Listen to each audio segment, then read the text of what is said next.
ආයිබෝවන් අස්සන YouTube channel එකට ඔයාලා හැමෝම අදත් ආදරෙන් පිළිගන්නවා. ඉතින් මට බොහෝ දෙනෙක් කතා කරලා කියපු ගැටලුවක් තමයි පළතුරු ගස්වල පළදාව නැහැ එහෙම නැත්නම් පළදාව අඩුයි කියන කාරණා.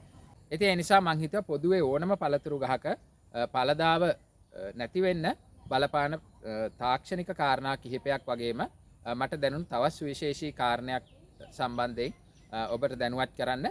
ඉතින් පළවෙනිම කාරණේ තමයි ඔයා පළතුරු පැලේ හිටවන තැන හොඳින් සූර්යාලෝකය ලැබෙන තැනක් වෙන්න ඕන. මොකද ආලෝකය ලැබුණ නැත්නම් කිසිම ගහක ගෙඩි හැදෙන්නේ නැහැ.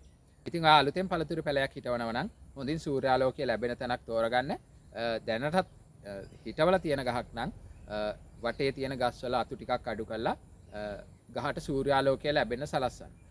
දෙවෙනි කාරණේ තමයි ඔයා පළතුරු පැලේ සිටවන ස්ථානයේ පොළොවේ පිහිටීම. දැන් අපි සාමාන්‍යයෙන් කියන්නේ පළතුරු පැලයක් හිටවද්දී 2.2 වලක් කපලා ඒකට කාබනික පොහොර ටිකක් මිශ්‍ර කරගන්න කියලා.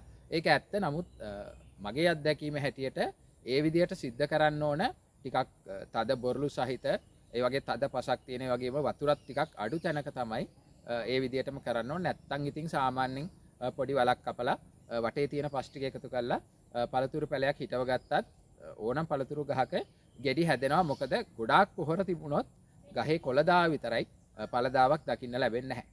ඊළඟ තුන්වෙනි කාරණේ තමයි පළතුරු පැලය හොඳින් නඩත්තු කරගන්න ඕන. මම මේකේ නඩත්තු කරනවා කියලා අදහස් කරේ පළතුරු පැලයක් මෙන්න මේ වගේ බිම ඉඳලා නඩත්තු කරගන්න පුළුවන් විදියට කප්පාදු කරන්න. දැන් මේ කප්පාදුවෙන් අපි ප්‍රධාන වශයෙන් බලාපොරොත්තු වෙන්නේ ගහේ කඳට හොඳින් සූර්යාලෝකය ලැබෙන එක. ඒ වගේම තමයි ගහේ අනවශ්‍ය අතුවල ආහාර තැන්පත් වෙන එක වළක්ව ගන්නත් මේ කප්පාදුව වැදගත් වෙනවා. ඉතින් මේ අඹ ගහක් කප්පාදුව සම්බන්ධයෙන් නම් මම ඊට කලින් වීඩියෝ එකක් කරලා තියෙනවා. ඒ වීඩියෝ එකේ ලින්ක් එක මම මේ වීඩියෝ එකේ ඩිස්ක්‍රිප්ෂන් එකේ දාලා තියන්නම්. ඒ වගේම අනිකුත් පළතුරු පැල කප්පාදුව සම්බන්ධයෙන් මම ඉදිරියේදී වීඩියෝ ගේන්න බලාපොරොත්තු වෙනවා. දැන් මේ පළතුරු ගහක් කප්පාදුව සම්බන්ධයෙන් ඔබට ලොකු අදහසක් නැත්නම් හරියටම කරගන්න බැරි නම් අඩුම තරමේ ඔබ ගහේ දියරි කිලි ටික හරි ඉවත් කරගත්තොත් ඔබට පුළුවන් පළදාවක් ලබා ගන්න. ඉතින් දැන් බලමු අපි මොනවද මේ දියරි කිලි කියන්නේ කියලා. මේ තියෙන්නේ දොඩම් ගහක් ඔබට පේනවා ඇති. මෙන්න මේවට තමයි අපි දියරි කිලි කියලා කියන්නේ. ඒ කියන්නේ ප්‍රධාන කඳට සම්බන්ධ වෙලා ඍජුව වර්ධනය වෙලා තියෙනවා. ඉතින් මේවයි ඇත්තටම ගෙඩි හැදෙන්නේ නැහැ. කාලයක් ගියාට පස්සේ ගෙඩියක් දෙකක් හැදෙන්න පුළුවන්. නමුත් මේවා තියෙන එක ඇත්තටම අපිට පළදාව අඩු වෙන්න හේතුවක් වෙනවා. ඒ නිසා මේවා කපලා ඉවත් කරන්න ඕනේ. දැන් මේ අඹ ගහක නම් ඔබට පේනවා ඇති. මෙන්න මේව තමයි දියරි කිලි. ඒ කියන්නේ ප්‍රධාන කඳෙන් තද කොළ පහටට ඍජුව වර්ධනය වෙන දියරි කිලි. මේවත් ඇත්තටම ප්‍රයෝජනයක් නැහැ. ගොඩක් වෙලාවට මේවා කප්පාදුවකින් පස්සේ අපිට දකින්න පුළුවන්. එහෙම නැති වුණත් ඇත්තටම මේ දියරි කිලි මේ විදිහට හැදෙනවා. ඉතින් මේවා කපලා ඉවත් කරන්න ඕනේ. දැන් මෙන්න මේ දෙලුම් ගහෙත් බලන්න මෙන්න මේ ඍජුව වර්ධනය වෙලා තියෙන්නේ දියරි කිල්ලක්. මේක ටිකක් කාලයක් වෙනවා මට කපන්න බැරි වෙලා තියෙන්නේ. මේකත් කපලා ඉවත් කරන්න ඕනේ. මොකද මේකෙත් ගෙඩි හැදෙන්නේ නැහැ.